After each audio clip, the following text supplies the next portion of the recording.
Okay. How do we do this again? Welcome back. Well, you've been here. We are the ones who haven't been here. We have not. So welcome to us back. And also sorry for disappearing kind of unannounced. We do have an explanation, but first, apologies for not communicating clearly on what our plans were and what we were up to. If you follow us or like watch our stuff elsewhere, which I'm assuming 99% of you do. I don't think we have any first time people who are seeing us for the first time because of our podcast, but you kind of probably know what we've been up to, but still, nonetheless, sorry for unprofessional, abrupt cutoff on our podcast, but we are back. We missed you. Yes. We're here with boba and donuts. And yeah. Yep. That's all we have. Yeah, so thank you so much for watching. Oh, man. Okay, where do we start? Well, we're missing our mic stands. Oh, yeah. First, addressing the fact that we're holding our mics. It's been so long that I could not find our mic stands, which normally sit on our desk. So if there's any audio fading in and out, apologies for that. Let's start with Marvel Rivals. Yeah, that was probably the first domino Yeah. to fall. So probably the last podcast we did together was right before, or no, it was right as we had first started playing Marvel Rivals and Infinity Nikki. So up until then, we were both kind of, I would say I was kind of in a, not a lull, kind of a lull, like not really that into Genshin, not really into really much of anything, just waiting for Nikki to come out. Rivals comes out, Nikki comes out. GG's. Yeah, pretty much. That's like consumed so much more time than I expected. What were you expecting? Did you think that you were gonna spend this much time on it? Like, yeah, you knew you were gonna get this into it. Okay, I know how I get when Valorant came out. I don't even remember all I played. Yeah, that was crazy. You used to come home from work, we'd eat dinner together, hang out, watch a show, and then he'd stream for like 4 hours. Yeah, 4 or 5 hours, sometimes even more. I don't know how you did it. Not if it was a weekday. I'd stream till like 11:30 at the max because that was late. Because then you had to get up in the morning. Yeah, that was late. No, that's prime time. But yeah, I did not expect to get into it because it was the first game I've ever played of the kind. But I now have, I think, over 200 hours in the game, which is just outrageous. I posted a video about it on my main channel, kind of talking about the experience. Definitely more Rivals content to come. But yeah, if you want my innermost thoughts about my experience playing Rivals, that's on YouTube. You've made a couple of YouTube videos. We got into a game with Tarek and didn't realize until the end. And Tarek, I don't know if he's not good or if he was new or if it was just like a bad game, but he's new to the genre. Dipped so bad. Yeah, he's new to the genre. So it's so interesting watching people play hero shooters who are coming in from like Valorant or just like a different shooter genre or like Fortnite, like watching Ninja play Fortnite or play Rivals without like an Overwatch background, because it's just like the decisions that are made are so funny sometimes. Like ulting out in the open. Yeah, because you don't really get rewarded for aggression in Rivals or Overwatch. You get rewarded for team comp. Yeah, team comp, team synergy, coordinating decisions, comboing ults. Like in a game like Valorant or Fortnite, being aggressive can really, really pay off. Right. Or it can really like mess you up. Because one pick can make a massive difference because they can't, there's no revive in right. Valorant. So it's like bringing that mentality over can hurt more than help, definitely most of the time. Ninja. The only time I think you can really be aggressive in Rivals is if your whole team is being aggressive or if you have an ult and you're like coordinating aggression. So it's like if you're Punisher, you're like hey, Luna, can you Luna ult me? Or can the Yeah. healers pocket me? I'm going to go to the front line because I have ult. Or Right. like when I play Psylocke, I wouldn't even call it aggression, but like I'll like use my E where I go hidden, and then I'll just like run to their back line and then ult. The thing that's aggressive about that is when my ult's over, I have to somehow get back. Right. And most of the time I can, but there's definitely times where like I kill the healers. But sometimes the I trade die. is worth it. Yeah. Because now that we can wipe the whole team without them having any healers. Yeah. So But if you're just trying to get like an aggressive position, it's most of the time not going to work out. no, not unless you have a get out of jail free card. Yeah, Where like you a can rocket, escape quickly, res or something. yeah, exactly. Yeah. So I have zero experience from any of those games except probably like 2 hours total of Fortnite back when it first came out, and I was playing on my phone. Hot Uvu Jabber. Ha Uva Jabber, that was my username. And we played Valorant. I kind of forgot that you tried to teach me Valorant because I asked you to, and I just couldn't get into it. Yeah. Didn't we play with Harris Heller we once? did. Yeah. That is like a distant memory. But yeah, that's been interesting. No background, just trying to listen and learn. Yeah. Yeah, I want to learn more roles, but I'm happy to just be like making sure I'm doing something that I'm relatively like competent at, and then go from there. Yeah. So We love. go ahead. No, No, you. I was just gonna say we love the game. We like It's are so playing good. nonstop. We peaked plat 1 at the end of season 0, and we're like hard stuck low plat. We're hard stuck bouncing back and forth between plat 3 and gold 1. Yeah. I So I frustrating. had this problem in Valorant for a while, and I think it's like you'll get stuck here for a while, but then once you get into like high plat and diamond, the games get better. But it's just like I really feel like gold and low plat are just like people. It's filled with people who are slightly better than their friends, and so the egos are insane. Uh-huh. And it's like, dude, plat is like it's not that impressive. No, because you can go on a win streak, especially getting through gold because of the chrono shield. You can go on like a win streak of 5-6 games, and you can rank up a whole medal. Yeah, so it's filled with people with egos. Like I was solo queuing last night, and like I had this Black Widow who That's all I need to hear. was buying, like I had bought the skin, had the Black Widow banner, and had it insta locked. And I think it's a throw pick off the bat if you use Black Widow, but whatever. So Unless you have aim hacks installed. I mean, it had to have been 5 minutes, and they were 0 and 0. Like, So you're not dying, but you're not getting pegged. contributing nothing. Right. Like, you're not even contributing to kills. Like, it was just best. So we were asking, we were like, please switch, please. 0 kills is also crazy because you don't have to finish a kill to get a kill. Yeah, that's what I'm saying. Like, you literally were not contributing to anything. Just like an empty slot on the team. So I said, like, yo, can you swap with me? Like, I'll play DPS. And then somebody else was like, yes, please swap off Black Widow.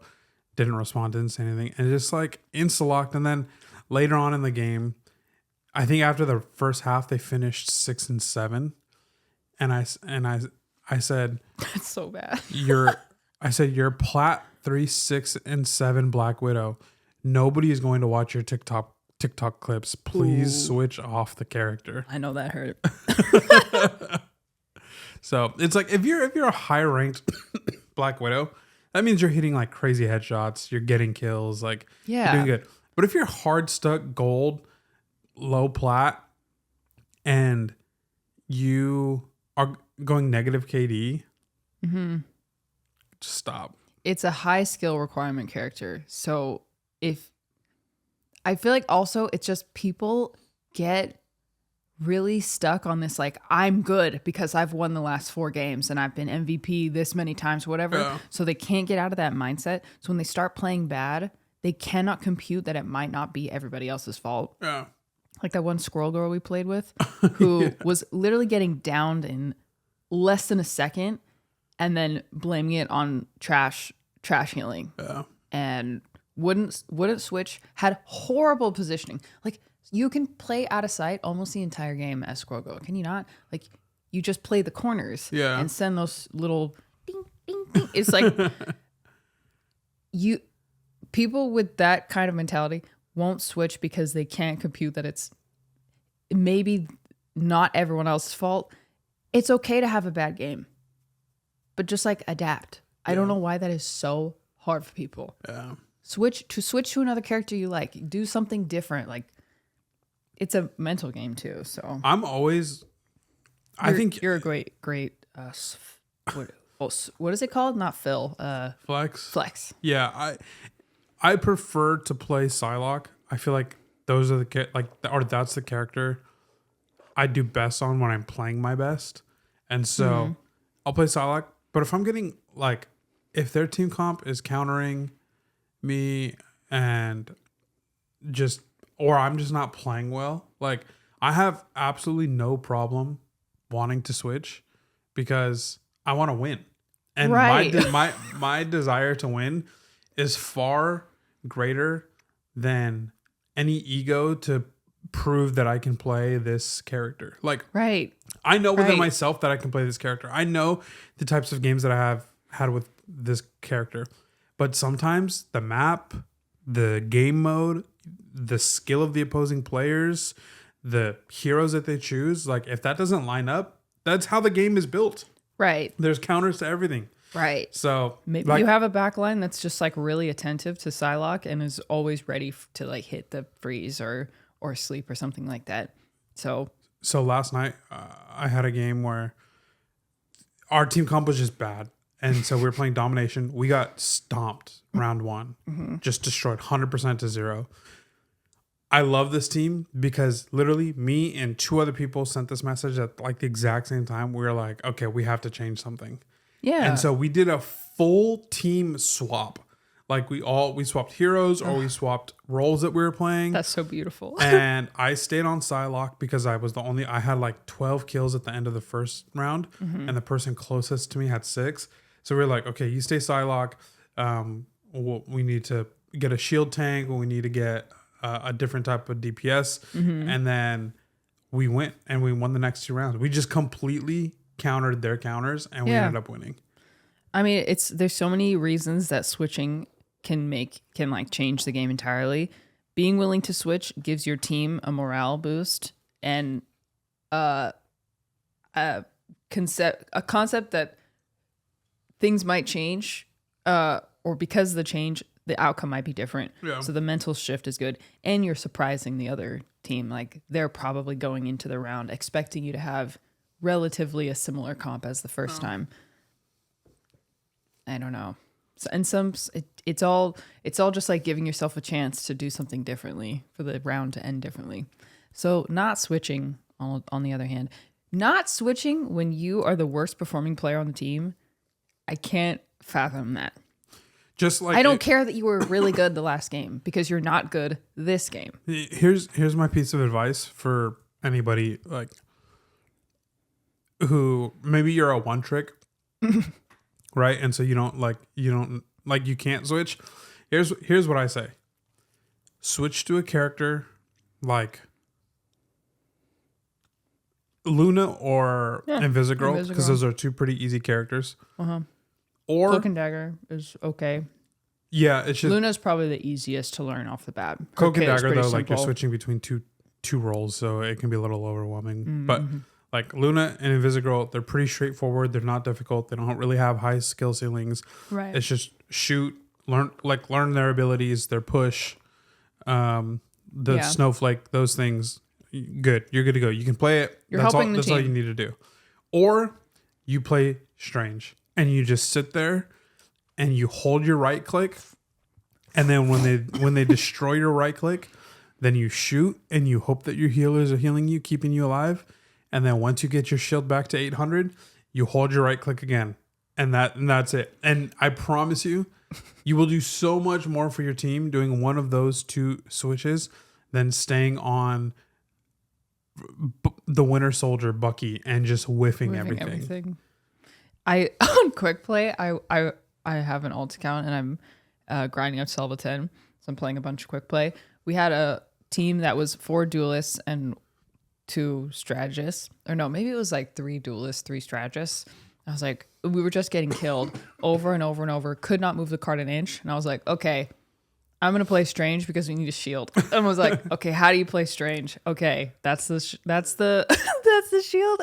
I'm just gonna go up to the front, hold the shield, maybe hit my right click a few times, and we pushed to the first point with 0 skill on strange. Yeah. So giving people a shield, even if you're playing a character poorly or mediocrely, especially if you're in low ranks, like. You're doing more than a duelist that's just out, especially if you're outputting a lot of damage, but you're not getting kills. You're actually throwing. Yeah. So just be willing to swap. Put your ego aside. We have good games. We have bad games. If you want to win, be flexible. Yeah. And with Strange, that shield. It's so strong. It's so annoying. Mitigating damage is so crucial. Yeah, it gives the healers more chance and more time to heal. Yep. It gives your duelist time to shoot or do whatever without danger. Yeah. Yes. Just shield. Just do something. You don't need to be the pew pew guy all the time.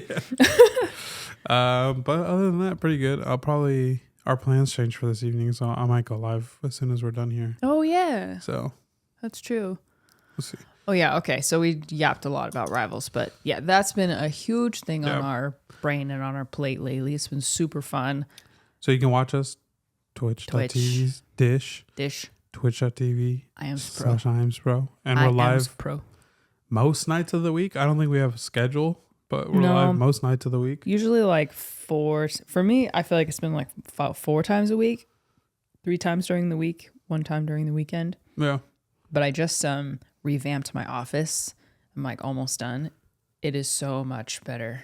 My room took a whole new shape and I'm enjoying being in there so much more. Yeah. So I think my productivity is going to go up because of that. I think so too. It's like, so nice in there now. I don't think nobody except me and maybe your parents knew what was around. It was so bad. It was so bad. I was constantly overwhelmed by my clothes because we moved from an apartment to a house, but the individual rooms are smaller because there's 3 bedrooms now instead of 2.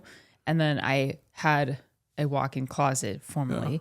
Went from that to like kind of like a kid's room type of closet. So, and my organization was just so bad. I had office boxes taking up space in the closet that I had a VR headset in there. And I'm like, when was the last time I've used a VR headset? It's not even a good one. I won't even say what brand it is, but it was not. It's not a good one. It's one I got for free for like promotion purposes, and I was like, "This sucks. Do you want it back?" So I took out my big reading chair that I love and that I bought a year ago as a birthday gift to myself. I took that out and I was like, let me just see what the room looks like without this. And I took it out. Well, it was kind of funny because I think I had just gotten out the shower and I was coming in the living room to kind of see what she was doing to see if we're going to watch TV or whatever. And then I find her in her room and she's sitting on her chair, and I haven't seen you sit on the chair. Yeah, I moved because it was covered in clothes. Yeah, and it's been covered in so many things. So I just shoved everything off. I made a big pile on the other side of the room and I just sat there and I read. So it was nice. Yeah, she was sitting there and she was reading, and in my mind I was like, oh, I think she's contemplating whether or not she's going to get rid of this. So I looked at her and I said, are you getting rid of it? And she says, I'm thinking about it. And then pretty much at that point I was like, yeah, it's going. She's getting rid of it. It's so sad because I love the chair. It's so comfortable. It's so nice to read in. But I'm going to see if your mom wants to take it and use it because they have a nice bigger space. So maybe I could have it back someday. But it just wasn't doing anything. Like I've been reading more lately. So I have been more conscious of like where I've been, and I've been on the couch most times because my office was so crowded and there was clothing piles everywhere, always some sort of package. and like overflowing storage, stuff that didn't have a place. So once I took the chair out and I realized this room is smaller, but it's not as small as it's felt all this time. Then I pretty much spent the whole weekend cleaning out. Yeah. And I ordered, I just installed it yesterday, a small like writing desk. So I've turned my desk into an L shape now. So I have space to do whatever, anything that is not on my PC, just to give myself, I now have 2 workspaces in there. I have way more room to stand and film stuff, to take photos. It's actually serving as a studio now instead of a place where I work and nothing else, a place where I get dressed. So I feel like my space is now going to be much more conducive to making stuff. It already looks like it. It's so nice, and it's not even done yet. Yeah.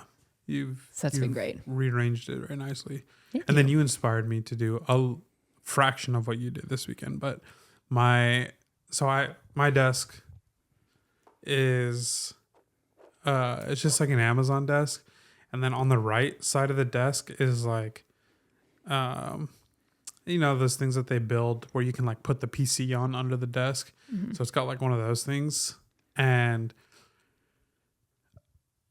that meant that I had to have my monitor in front of me, which is obviously where I want it, and then my second monitor off to the right because I don't have a cable that could run all the way from the left to the right.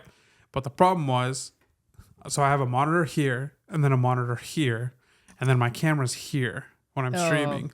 So when I'm streaming, it's like you're not looking at chat. When I turn to chat, I'm turning away from chat. And it's not good for immersion. Yeah, it's like I'm looking away from you, and then I'm talking to you, but I'm not looking at you.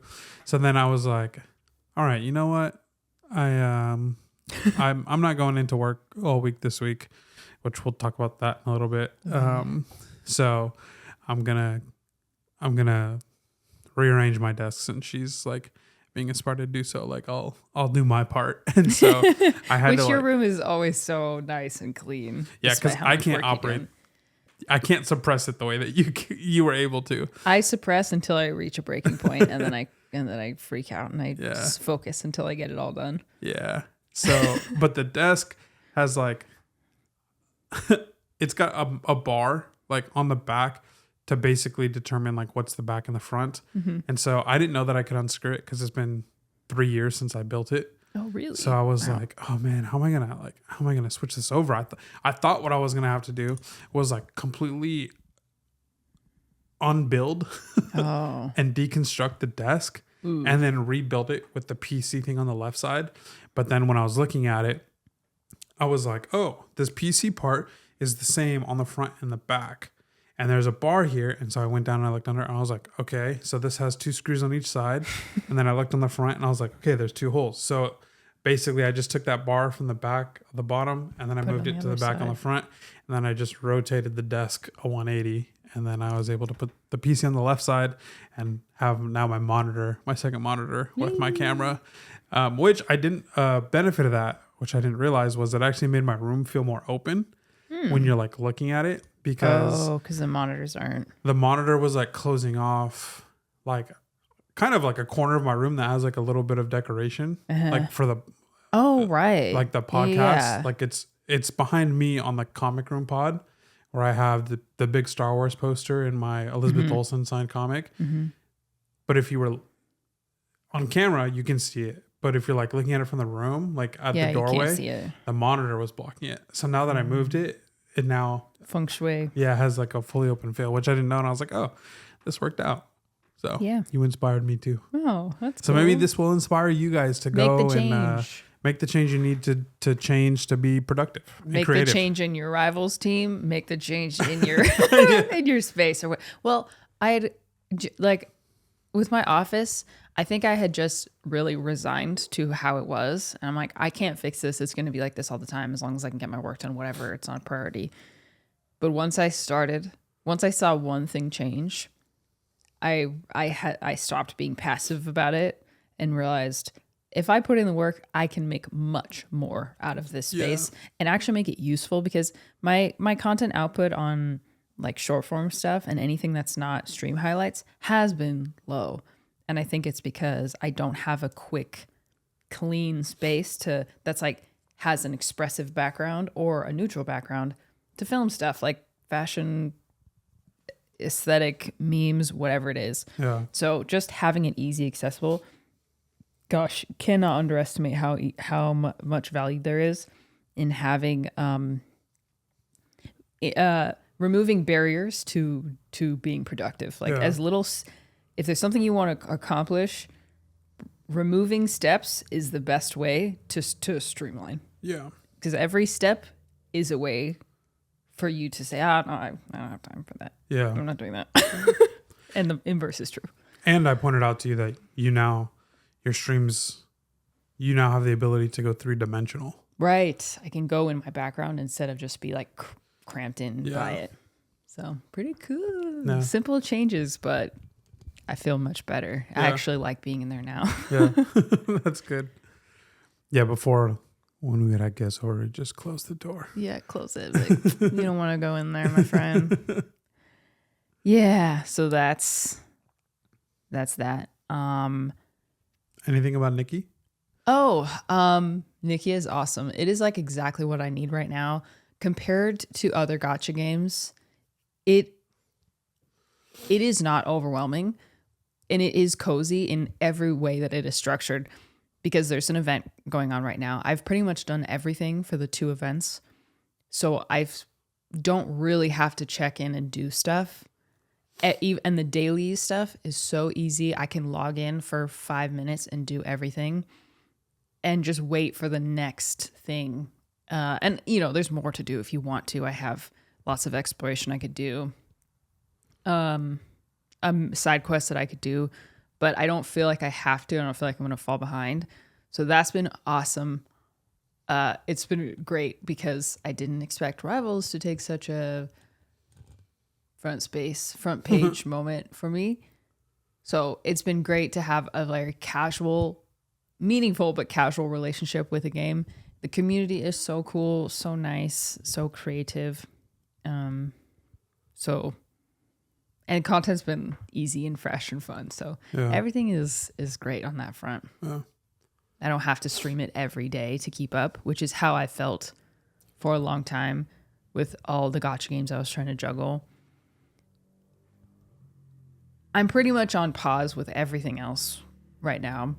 I think it's a mixture of things. I have noticed signs of burnout in myself in a lot of categories, but I think the gacha grind, gacha daily repetitiveness, it's just like it's more of a burden than it is fun for me right now. So Genshin, I'll come back for Shiznaya. I might do Lantern Rite. I might just do it offline.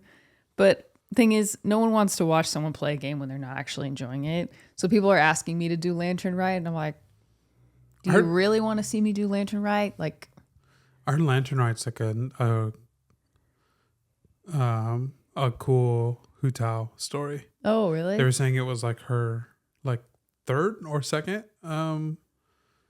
Like it's essentially like a story quest. Yeah, they were saying like it's essentially like her. That's what it was for coming. I mean, I feel like it's hard to talk about because I feel like the Hoyoverse community or like certain sides of it can't differentiate between people saying I'm not into it versus it's objectively bad. Yeah. So when I say I don't care about it, some people here, she thinks it's bad or she thinks it's like she's better than it or something like that. So it's just like this new age way of thinking. Like I just what the internet has taught people is like if you're not into something, you think it's bad. And it's like, that's not true at all. Also, I've been covering the game for 4 years. Like, I'm tired. I'm bored. There are new shiny things that I'm into. So I'd rather pour my heart into those things and not get caught up in the FOMO. Because if I keep touching or if I keep paying attention to games that I don't like, it's just going to perpetuate the burnout cycle when it would be better for me to just let it go, not be afraid of missing stuff. And then when I come back to it, when Shiznaya comes out, I think when Shiznaya comes out, I'll fall back into line with HSR too. I think those will kind of go in tandem. But until then, I'm just going to enjoy the break And also I have plenty of things that want my attention right now and that I want to give my attention to. So Yeah. sometimes this is one of those situations where you have to ignore what people are telling you they want and give them what they actually want. Because what some people are asking me for is me from 2022 playing Lantern Rite. But me in 2025 doesn't want to play it. So, and will not have the same engagement as I did back then. So 2025 me, I can give you much better content that has heart for Rivals and Infinity Nikki and other stuff. Bless you. So I cannot deliver on what people are asking me for because I'm just not that into it. Like I played the Natlan Archon quest and most people were cool about it. But some people in my VOD comments were being all snarky about the fact that I didn't do like 8 hours of side quests to enrich in like 10 minutes of the story. I'm like, sorry, I'm just not where you want me to be. I'm not 12 on winter vacation. Yeah. The time to do all I'm that. not a student. Like, and yeah, this just like a time where I have to make a decision as a content creator to like, I know better. In this situation, even if I lose parts of my audience for a time or for permanently, I know what is best for me to give you. And you won't know until you see it. Yeah. When you see it, like my Rivals video, comments on that are awesome. So awesome. And like, that's what I have to give right now. So that's what I'm going to do. It's, I made that joke in your stream the other day. I think you're playing Nikki. I think I said, why aren't you playing Marvel Rivals? Or what did I say? Did you quit? Did you quit? Do you hate Marvel Rivals? That's literally how some Genshiners sound. Do you hate it? No, you don't play Genshin. And I mean, even when I was playing Genshin a lot, if I didn't play it for one day, people would be asking me if I quit. Yeah.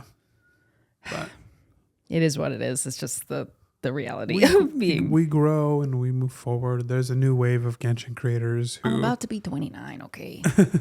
I'm not as into Genshin as I was when I was 25. Yeah. So, and the new wave of creators are great. Yeah, there are lots friends, of people. Like they're... Yes, there are lots of great, awesome content creators Go check around. out the Jonathan, Minzliff, Doro, Ziox is still rocking it. Still rocking Genshin. Duck, DUK, Duck TV. Oh, it sounds familiar. His pink hair. He's on like a subathon, like a perma subathon. Yeah. He's covering Genshin. There are definitely more that I don't know I met him of. at the HSR thing. Yeah, there are lots that I'm not thinking of right now because I'm not really in the space. But there are people who are currently genuinely into Genshin Impact. You should watch them. I can't give you what they're giving, but I can give you something else. Yeah, for the time. Maybe she'll be back. Maybe she won't. But for now, no promises. But I'm gonna do my best. I promise you, you will still get high quality. Yeah, you'll get the heart that you saw that you liked in the old Genshin stuff. You will see it, but you'll see it applied to other stuff. And look, I'm not kidding when I say this. I've met a lot of people in this space. I know a lot of people who do just creative work in a lot of different spaces, like non-entertainment or non-streaming. I'll say, like, I've known Disney animators. I've known just a handful of people from a handful of places. Maybe this is bias. I don't know. But from my perspective, Dara Dish is literally one of the most creative people I've ever met, with one of the most like incredible work ethics to execute her vision exactly as she wants. So whether it's Genshin in the past or Nikki or Rivals or Solitaire, I don't like you're gonna get like the highest quality piece of production from her. Thank you. That's so sweet. Yeah. Wow, that's really nice. Josh doesn't throw around compliments. Not say he doesn't compliment, but when he doesn't say anything he doesn't mean. So that's Nice. Really nice to hear. Sorry to make you tear up. No, it's okay. Yeah. I gotta put heart into my stuff, and I really respect creators who are able to and I really respect creators who are able to keep like pushing on content that they're not like necessarily super into for the sake of growth. I, with no malice and no passive aggression, I think that that's great. I kind of wish I could do that, but that's just not who I am. If my heart's not in it, you're not going to get good stuff from me. Yeah. So that's why I can't make a heartfelt video about Genshin Impact right now, but I can make a heartfelt video about Marvel Rivals that will resonate with people who are like me or are in a similar situation. So unfortunately I kind of am at the mercy of my passions, but I'll keep working within those parameters. Yeah. And I'll keep giving you my best. And we know you will. Thanks, bye. Okay. Podcast. That is what we've been into. And that's kind of why we took a prolonged break. Wait, Except there's one more thing. There's one more that's thing. actually really big. That's your side of what you've been focused on. Yeah. That we have teased and kind of talked about. But yeah, I feel like we've announced it here. It's been a while, but I don't remember. If I have, I thought we didn't announce it yet. If you watch our streams, then you know. If you're just like tapped in the community, you know. But I recently rented out an office space to deal comics out of. And if that's the second time you're hearing this on this podcast, I'm sorry. Sorry. Spro's Comics. Spro's Comics, yeah. So, but I know for sure that we haven't talked about this. I've done 2 sales since then that have been very successful. Yeah. Live sales. Yeah. So, like live auctions. Yeah, pretty much. Yeah. So if you like IG lives, if you're part of the comic community or like curious about it, it's kind of like the number one way to buy. I mean, it's probably still eBay because just you can't beat that many people that are shopping on eBay. Yeah. But probably the number 2 way to buy comics is through Instagram. It's a social community, so there's a bit of accountability. Yeah, between them. There's a handful of like consignment pages, and even just sellers who have stronger reputation, and they'll go on Instagram Live and they'll just sell books.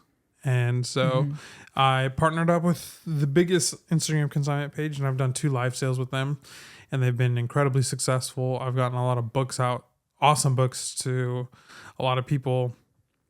The biggest book I sold was in Avengers issue number 1, which is the first team up appearance of the Avengers. Huge. Yeah. So Assemble. So funny enough, he wasn't an OG member. Really? Yeah. Oh my gosh. He makes his debut in issue number 4.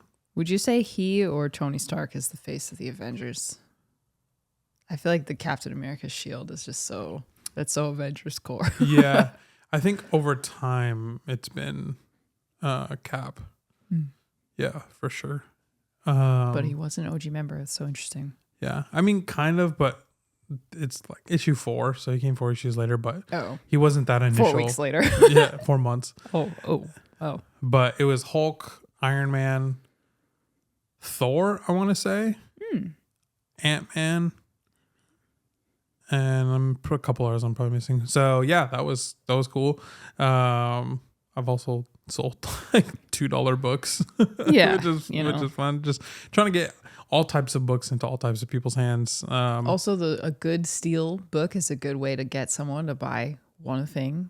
And then once they buy one thing, they're like, oh, I have to pay for shipping, so I might as well buy a few more things. Yeah, exactly. Got to break the seal. It's like how Gacha games give you like those 99-cent deals. They're like, here, just spend 99 cents and we'll give you like 5,000% value. Yeah. Now you've bought something. So why don't you buy more? Pokemon Pocket. Yeah. So yeah, it's been a lot of fun. I realized like that's kind of something that my mind is kind of like built for, like the way that I think, the type of like organization that my mind, It like rewards you for it. yeah, like it's so, there's so much satisfaction. You're good at you're good at finding good deals and finding comics with good potential. Yeah. You bring out the most of them by pressing and cleaning if needed. And then you get to follow the whole process of grading, pricing, selling, shipping, and then that's like a check mark. Yeah. So it's organized, but there's also like critical thinking involved in it too. So it's kind of both. Yeah. Yeah. So it's a lot of fun. I've enjoyed it a lot. And yeah. You're cooking. Yeah, cooking, I guess. And then Marvel Rivals is back, so that's got me back streaming too. Yeah. So it's a lot of fun. So this week I had a live sale last week, and then I was in the office all weekend packaging and getting them all ready to ship. And so I was like, okay, I'm not going in this week because I don't want to, and I just want to play Marvel Rivals. So that's what I'm doing this week. So I do want to start.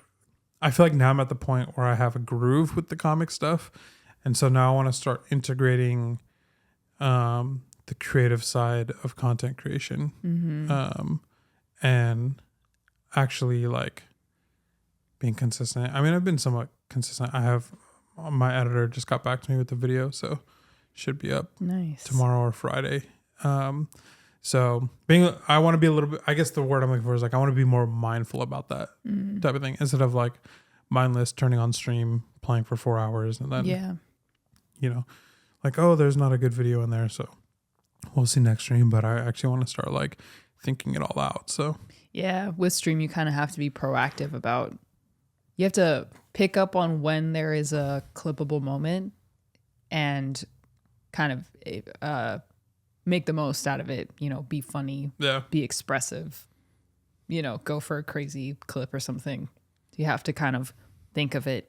You have to think of the future output while you're live, which is probably one of the only tiring parts of content of streaming. Otherwise it's fun. Yeah. and easy. Fair enough. But yeah, so that's a lot of fun. Excuse me. I like hunting. I like selling.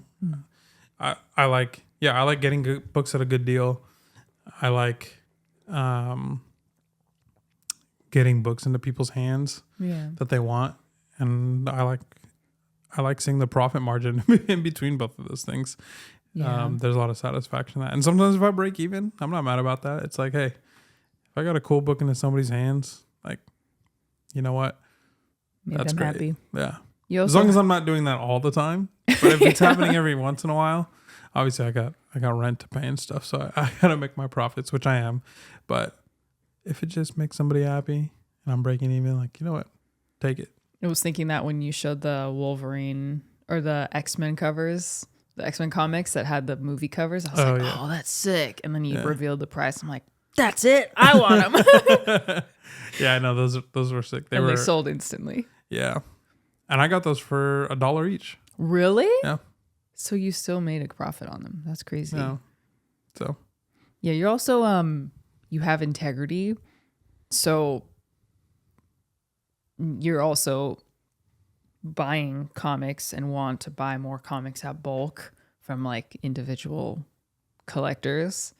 So how do I say this? You're not looking to rip anybody off. Yeah. And I think that's going to serve you really well in the long term on both buying and selling. Yeah. There's part of what made me decide to kind of step into the world of dealing is, one, I just think it's fun.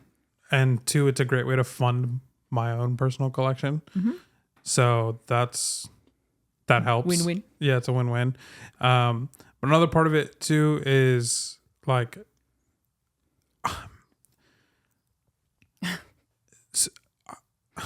it's so hard because there's so many things and there's so many new things that I see with even just like renting out a little space. But I think still at the end of the day, like brick and mortar shops, and this is no disrespect to brick and mortar comic shops, they have bills to pay, right? They got food to put on the table. But a lot of times what they'll do is they'll offer as little as possible to people for their collections. And then they'll turn around and they'll want as much as possible back. Like making huge profits on someone's ignorance about what they have. Yeah, and that's what they do. They'll almost always play the ignorant card. And like, I'll tell two quick stories. So one of them has to do with buying, the other one has to do with trading. So I was at a comic show in LA back in January with Dara's dad, who I host the Comic Room Pod with. Check us out. And I was at a booth next to this other booth. It was a small show, like in a very small venue, and so the booths are like pretty, like very close to each other. And this guy next to me was trying to sell like a few slabs to this booth, and then this guy just starts like kind of telling him like his books are like worthless. Now, I don't know what he had, right? So I can't make that judgment call. But I know that they weren't worthless because he was making him seem like he had nothing, but still trying to buy them off of him. And it's like, that's when I knew that it's like, so he pretty much had told him like, what you're asking is too much. And again, I don't know what books he had. I don't know what he was asking. That very well might be true. Like, but it was the turning around, telling him that like, you don't have much here, but then I'm like still interested to buy. Like, if he doesn't have much and he's asking too much, the easiest thing to do to just not waste your time and not waste his is like, yeah, I'm really not interested in this. Because if it's really like, if he really just like got a couple books graded that are worthless, there's like paying $5 for them really isn't going to be worth it in the end, because you're going to really have to find a niche buyer to get that. Right. So him still having an interest in buying the books is like what really was like a lot of red flags to me. And I could tell that the dude looked kind of bummed. And then he was like, okay, well, like, what would you give it to me? Like, or what would you give me from? And I wanted to turn to him and just be like, hey, brother, what do you want? Like I'll buy it for what you want. Even if I would have came out on a loss. Oh my gosh, that bugs me. I just felt so bad. I'm thinking of my dad being in that situation, and he's knowledgeable about this stuff, so he wouldn't get ripped off. But the thought of him having an interaction like that makes my blood boil. Yeah. Well, this next story actually doesn't involve your dad. No. This is a story that your dad has told, so he wouldn't mind me retelling it. But he walked away from the transaction. So in July, we were at another show in Pasadena, and your dad had a copy of the first appearance of Falcon, Sam Wilson, who's now Captain America. So this show was right after the first Captain America trailer dropped. So this book got like really hot. Yeah. So your dad brings us to the show with the intent to trade. And he goes up to this booth and he asks the guy like, hey, are you like interested in trading? Because your dad saw a couple books that he was interested in. And he goes, yeah, I mean, it kind of depends what you have. So your dad pulls out, I would say high grade. It wasn't near mint, but it was a 7.5. So that's on the How high. Old is the book? It's like a lower high grade. It's from the early 70s. Okay. 50 years old. And the guy goes, yeah, sure. Like, well, what do you have? Pulls it out. It's a 7.5 grade for this book, which is a really good grade. It's worth a few $100s. Mm-hmm. And the guy tells your dad like, oh, like I got a few of those. Like I'm not really like interested. First thing, why do you have a few of those if the book is incredibly hot? Like, why are you not cashing out on them right now? Oh. And even if you did have a few of them, because the book is so hot, wouldn't you want a few more? Oh, interesting. But what that guy was doing, it's a manipulation tactic. Oh, he did still want it then.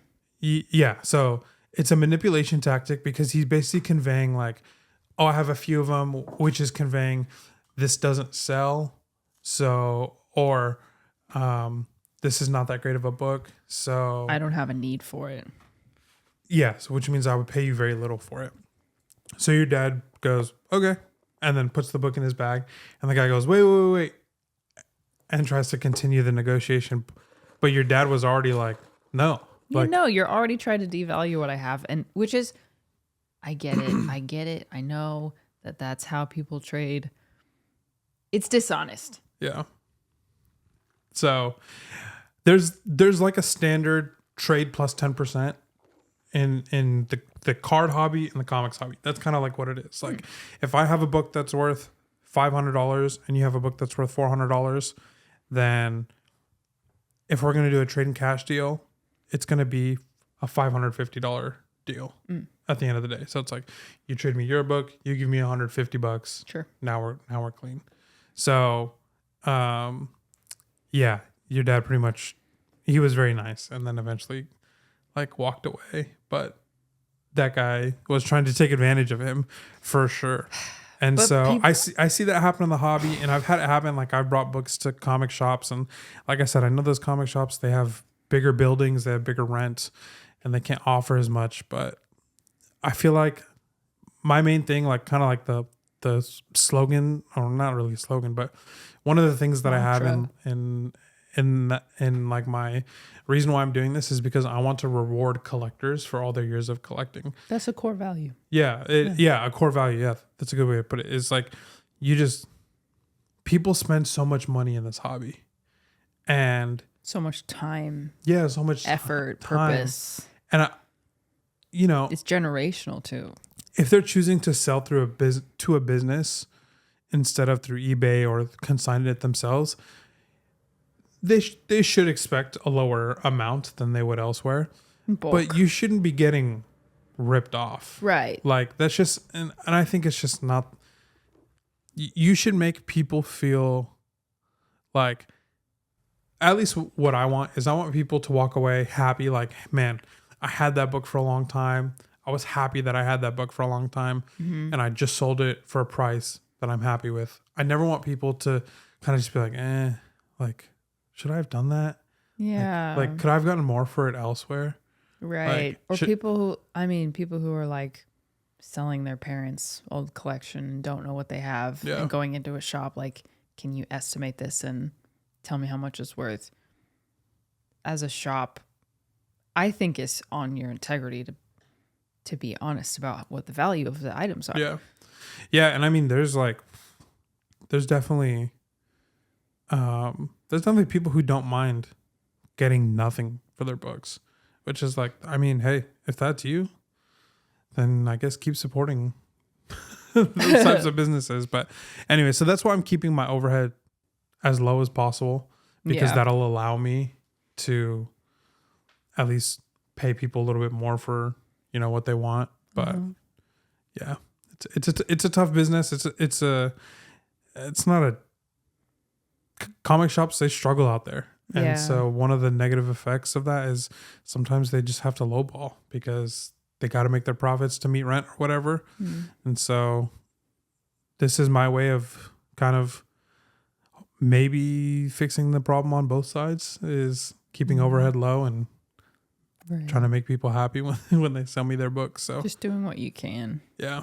And for me too, like if I feel like that other person isn't happy with the deal, like I would rather either tell them, hey, just keep it, or depend, like if it's a really nice grail, then offer more. But I would never want to do a deal with somebody that they weren't happy with. That would make me feel gross.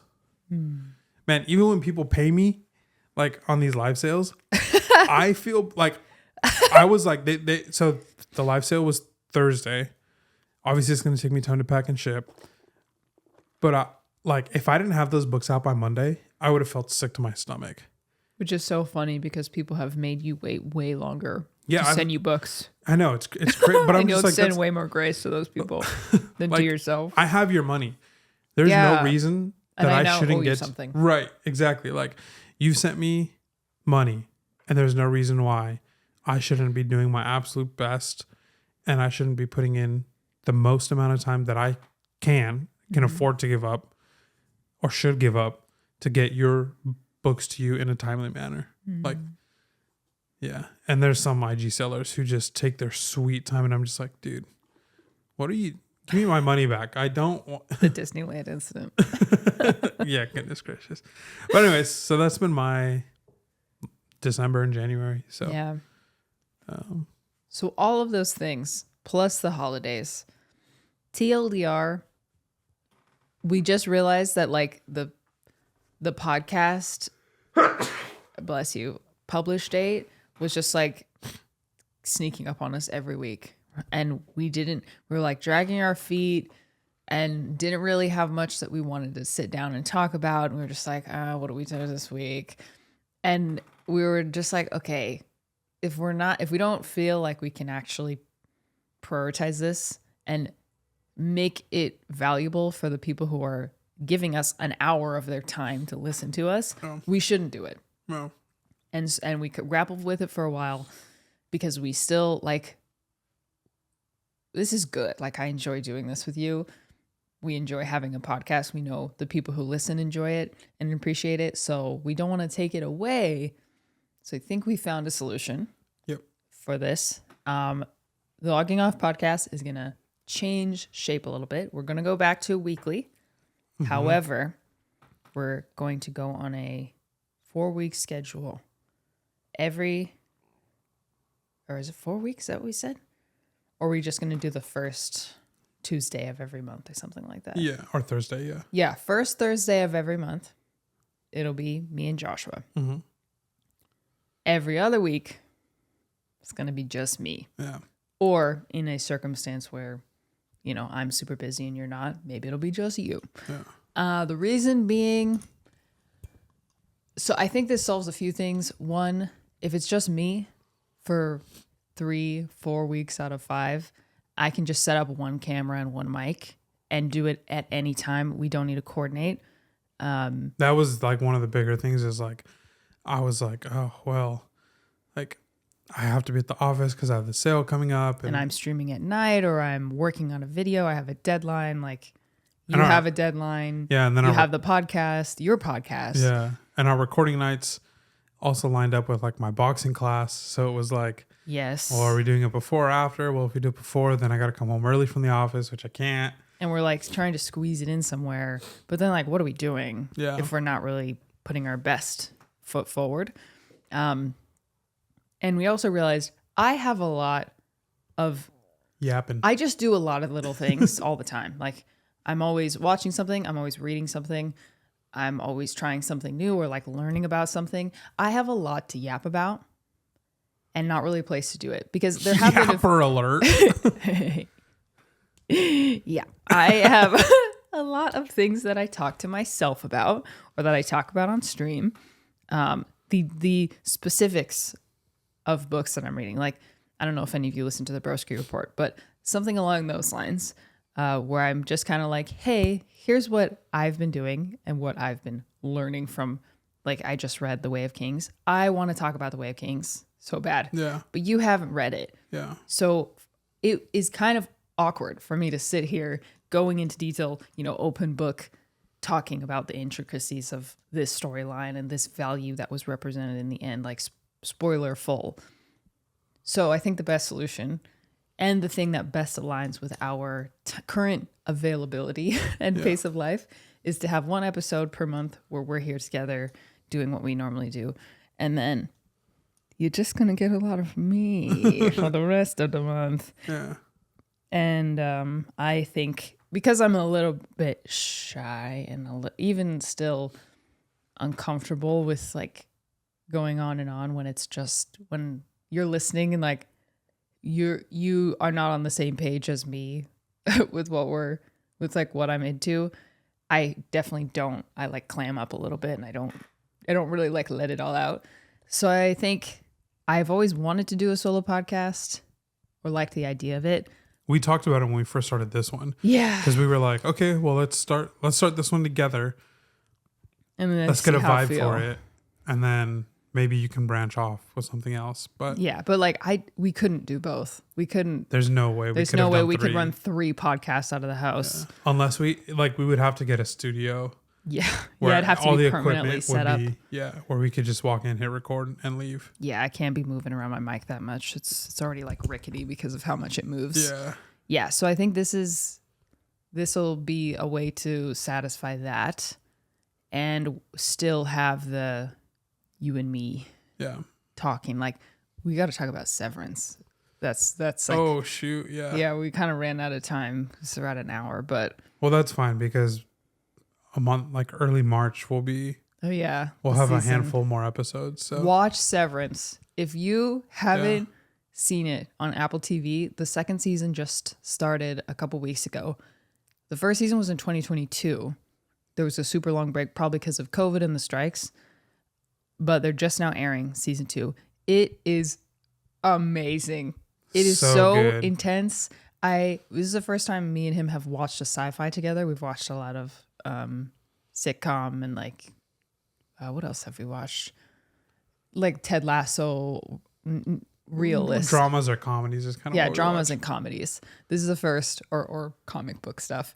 This is the first sci-fi, and it's been so exciting.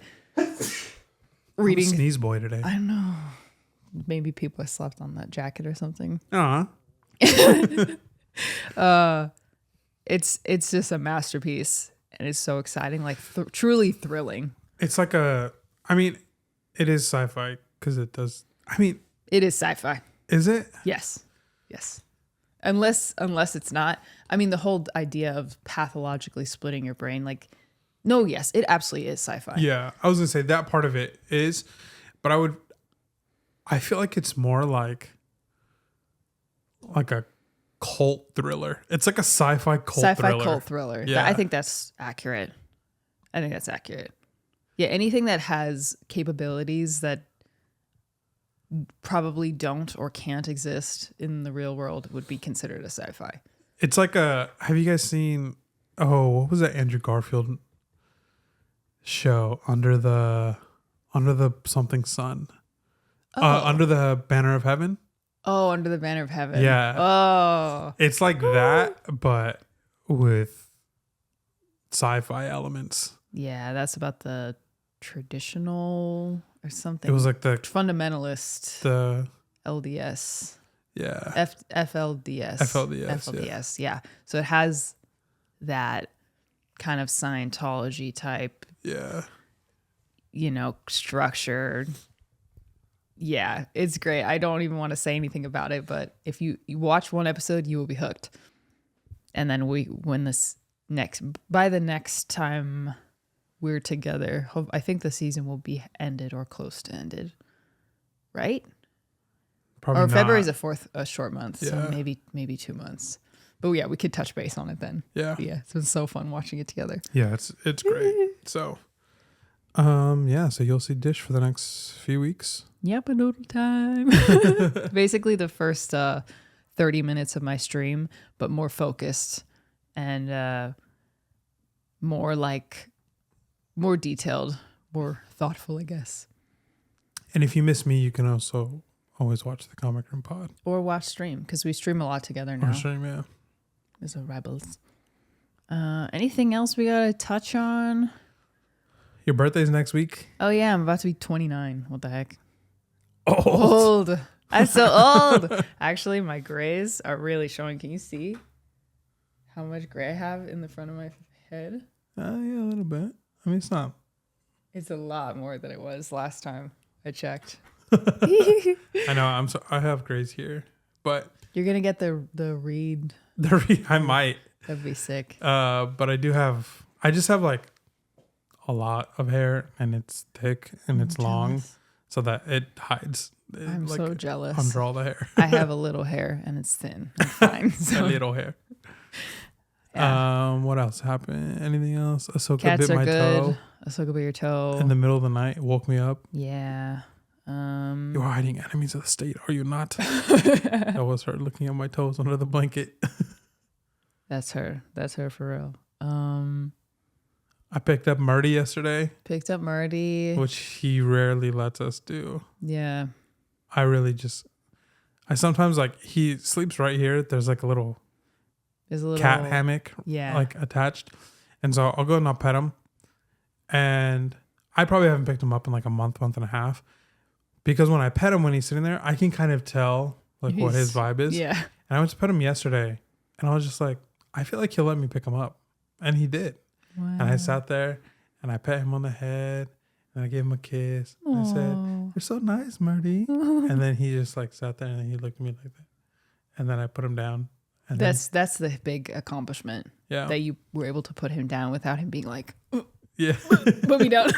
And he didn't run. He didn't He didn't panic? I didn't like put him down and then he immediately started running. I put him down and then he just like went back to laying down on the hammock. Oh, So that's so great. yeah, I could tell he wasn't like totally comfortable, but I don't think he doesn't like it, but like, well, no, he wants to like it. He is a cuddly boy. He is a very cuddly He is cat. a lover, but he just is so feared. Yeah. So But he's getting better. He really is. have to give him day. moments like that to see that it's not scary. Yeah. My You gotta love, be my able love to. isn't scary, Murdoch. We love you. But yeah, Captain America comes out on your birthday. So Oh, does it really? Yeah. Ooh, I'd be down to go see it on my birthday. probably go see that. We gotta get tickets then. Yeah. I got her gift. I gotta get you a couple other things. What? But nothing crazy, but yeah. That's so nice. And then I get spoiled at this time of the year because it's Christmas back to back. anniversary. Oh yeah, we celebrate our 6th anniversary married. That was great. We got drinks and went to a restaurant and we do a slumber party out in the front. Do we watch Guardians 3 that night? Oh yeah, we watched Guardians 3. We set up the air mattress and got all cozy. Watch TV. It's nice tradition that we have. I think that's it. I think that's it. It's going to be something I remember, I'm sure. But yeah, that's the future of the podcast and what we've been into in an hour and 9 minutes, or probably more like 6 with all the edits. Thank you for watching the podcast. Sorry. it. I thank you for being patient with us as well, because I know I recognize the names in our comments, and they're usually people who are very active in our streams. So for the people who have been waiting, apologies and thank you. Yeah, sorry, Mom. I know my mom listens. Sorry, to this. Mom. Sorry, Mom. Sorry, Dad. Sorry, Hitchhiker. Sorry, Suki and Kat and Aylin Fireheart, Ella, and the rest of you. We're going to go back to consistent. Yeah. But you're going to get a lot of me this time. Yeah, and this will allow you probably to do more short form content with this stuff. True. Because, yes, that's very true. Our release day is going to stay Thursday? Or are you going to bring it earlier in the week? Or Probably keep it Thursday unless there's a reason not to. Because I can kind of film it at any time in the week. Whenever I feel like I just have a lot to talk about. Which is a lot. Often, actually. I'm always wanting to talk about the books that I'm reading. Yeah. I don't know. I know podcasts normally release early week. That's true. But I don't know if that's because helping people start their week off. Yeah, maybe Wednesday would be better. Or if we're helping people finish off the week right after hump day. Sometimes Thursday can be I remember when I was working in an office, like corpo job, like Thursday was always the worst day. Really? Yeah. Wow. Thursday was my favorite in school because you didn't have to do, or once you finished your homework on Thursday, you didn't have to do anything else. And then you're free that night. I guess for me, when I was working the corporate job, Monday, Tuesday is like a lot of work, busy. You're getting the week started. Great. Wednesday, at least where I worked, there was just a lot going on campus. So it was like just a very productive day because there's just a lot of people there and a lot of things going on. Oh, right. But then Thursday, it was just kind of like dead. Nothing's going But it's on. not quite Friday yet. I'm not wearing jeans. It's just like, just chugging along. Another day of collar and slacks. And then Friday. Covering my tattoos. Yeah. So Thursday. Yeah. We'll see. I think, I'm just curious if you thought about it at all, but the process is going to streamline a lot because I just have to set up one camera. It'll probably be in my office. Since I have a lot more recording space, I may even record it on the floor. We'll see. So I can the editing process will be faster too. yeah. So it could move days, but for now, I'll plan to keep it on Thursday. Yeah. Sounds good. Yeah. All right. Okay. Thanks for listening. Thanks for watching the Logging Off podcast. Follow us on Twitch. Yeah. Follow me on Tumblr. I made a Tumblr again after literally 10 years since I've had one. Companion dish. I just miss it. I was like, man, I wish there was a combination between like Pinterest and Twitter, like Instagram. Like I want to have a place where I can be a bit more expressive and aesthetic. And then I was like, it exists, and I I know it, and I miss it. So I finally made a new Tumblr account. So if you like that stuff, I'll put it in the description. Okay, thank you guys. I'm excited. I'm really excited. I think my motivation will be much higher to do the podcast because I can just yap and you just have to sit there and listen. Maybe you'll be inspired to read what I'm reading. I'll try to give ample spoilers about what I'm going to be talking about. Huh? What? What? Your dad is going to be livid. Oh, no. Okay, to finish off. Sorry, I didn't hear anything you said in the last 30 seconds. It's okay. I was talking to them, not you. Luka Doncic to the Lakers, right? Huge news. Arguably the craziest trade, not just in the NBA, but in sports. Jimmy Butler, if you guys know who he is, has been playing for the Heat this last month. He's been like, I'm refusing to play. Trade me now. I don't want to be on this team. Whoa. Earlier this week, oh, your dad's going to be so mad. Earlier this week, there was rumors that the Warriors and the Heat were had agreed on a trade to send Andrew Wiggins and Dennis Schroeder. Oh, no, sorry. Andrew Wiggins and some picks to the Heat for Jimmy Butler. Uh-huh. And your dad was like, no. Sorry. The teams were good on the trade, but Jimmy Butler didn't want the trade. Oh, okay. So they didn't finalize it. And your dad was like, they better not. Andrew Wiggins has shown out this year. He's been one of our better players this year. That trade just went through. Oh. And the Warriors ended up giving up more than what they originally agreed on. And Jimmy Butler doesn't even want to play for the Warriors? No. So No. This got like a sour trade. Yeah. What is going on? What is going on? Crazy years for trade. I think it's a little bit of Adam Silver, the commissioner. The NBA ratings have been down really bad. And so there's conspiracies that maybe Adam Silver moved Luka Doncic to the Lakers. Because you move a top 3 player to the biggest. The Lakers are the biggest organization in the NBA. Right. Biggest money makers. Right. And one of the biggest names just in sports in general. And so you put, they moved, LeBron went there after. I don't think that was a conspiracy. LeBron went there on his own volition. He's 40. He's going to retire soon. So you moved the second guy over there. So those are the conspiracies, is that he was moved there, not like he's moved him. But anyways. I wouldn't be surprised. Yeah. LA, there's so much money. So much money in LA. Yeah. So crazy. I can hear him screaming from elsewhere. Yeah. It's like a sonar. So sorry to our Dallas Maverick fans if we have any listening. I know you guys weren't happy about the trade. I'm stoked about it, but you went through this stages of grief. I really did. But you came out not with acceptance. You came out with elation. Yeah. Maybe life isn't so bad. Okay. Well, let's cut it. All right. Thanks, guys. Bye. We'll see you. Well, I'll see you soon. I'll see you in a month. And we'll be around. You know where to find us. Have a great week. Have a great weekend. Wow, we're so cringe. And we'll see you then. Bye. Bye. Bye.